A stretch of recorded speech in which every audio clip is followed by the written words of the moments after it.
Friends, welcome back. In today's section, we are going to learn about formula evaluation. Sometimes we write a lengthy formulas in Excel, but we get confused about the result, how it is came.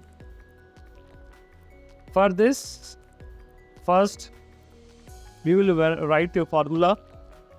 After that, we need to click on formulas and then click on evaluate. See, here we have already written if formula. In this, true condition is there, true value and false value is there. First, the given value it will calculate. We have mentioned the sum formula from D2 to D10. The sum is coming 43,500. Now this formula evaluate and then it will shows that whether it's a true or false. So 43,500 is greater than 8,000 is true or false. Let's see. Evaluate. Here it is comparing. Then evaluate. False. Why? Because 43,500 is not greater than 80,000. That's why it is false. So it will move to next condition.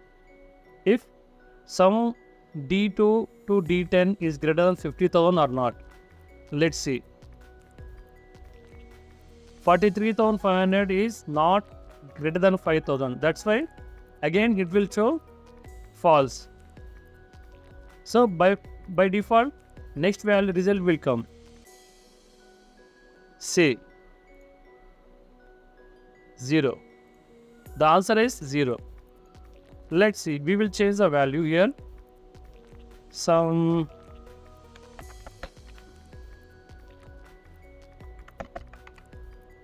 okay.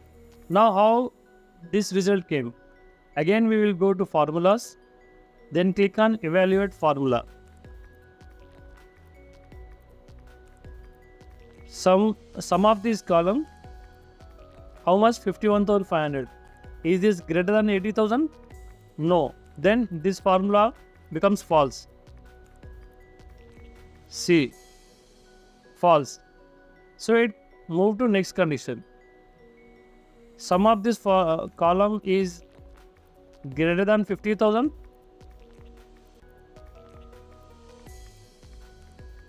$51,500 is greater than 50,000. Yes, it is true. So this value will reflect. True. 50K. See here. If you have any queries or doubts, as always, you can use the comment box. Thank you for your valuable time.